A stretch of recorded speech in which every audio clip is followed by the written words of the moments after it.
Hi, I'm Joshua Hanlon here with Matthew Kay at BrickFair, Virginia, and we're joined by Caleb Smith from Lego Education. So thanks for talking with us, Caleb. You want to tell us a little bit about what you do with Lego Education? Sure.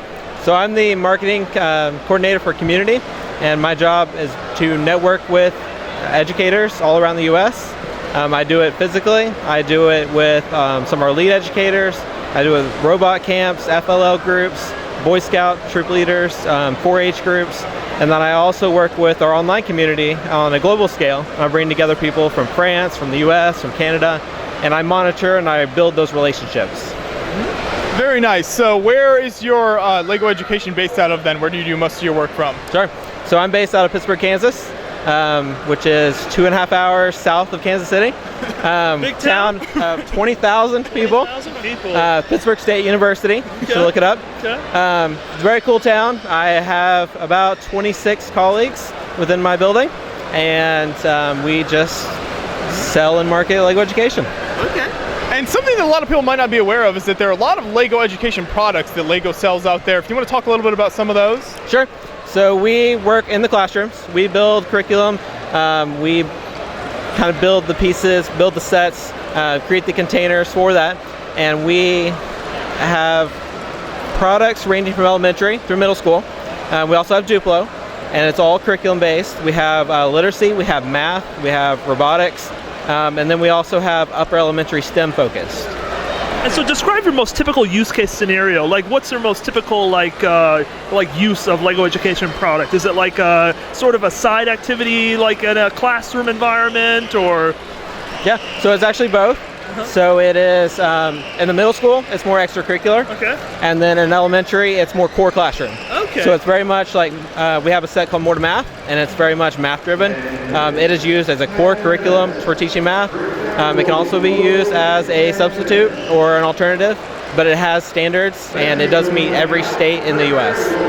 Very interesting. So you can kind of tell that younger children, it's a more core learning kind of thing, and then as you get older and older, it just becomes kind of a side, sort of like a supplemental activity. Very nice, very nice. And there's actually classes who are dedicated to robotics, dedicated to programming, and they would bring Mindstorms into their class, and that's all they would do, is just do Mindstorms for a whole period.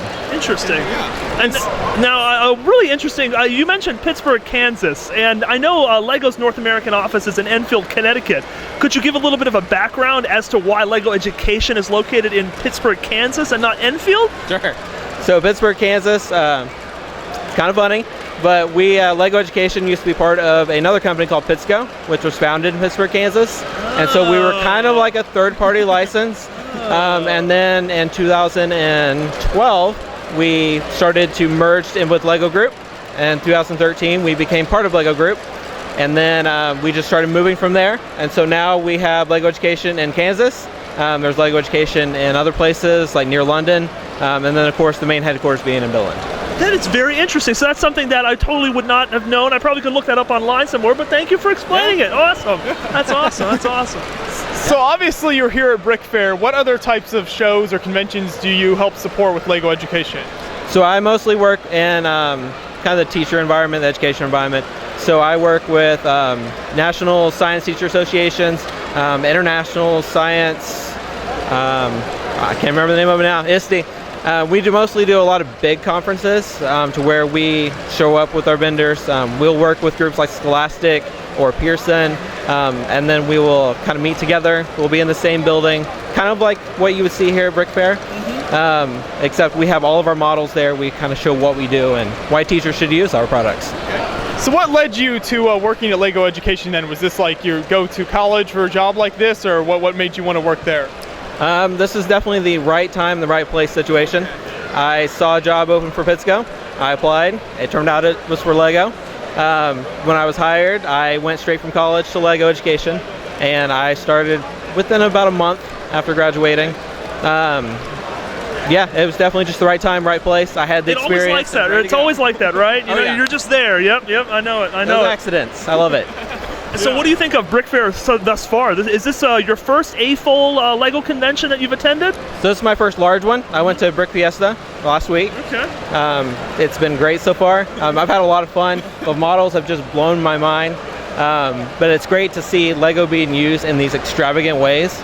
I see teachers use them in classrooms, but I never see other people use them. Does it sort of give you ideas for like expanding the scope or maybe a new use case for Lego education, like seeing what's being done here at all, or?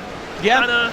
I've met a lot of teachers here who have built some models with Mindstorms, and I never see them built like that in the classroom. And I'm like, teachers could do this. They could manipulate these in the classroom and make them work for their curriculum. That's awesome. And so hopefully I can provide some insight, and hopefully I can encourage the other teachers here to provide insight. And so I guess by the same token, I'd like to, in Toys R Us, I recently saw a couple Lego education sets. I was very happy to see them. Do you think that the AFOL community and the Lego community, Lego fans at large, could be using Lego education more?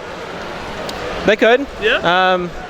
It's definitely something that we provide the opportunity for. What you'll see in Toys R Us is mostly Duplo. So that way preschool teachers can just come in, they feel comfortable.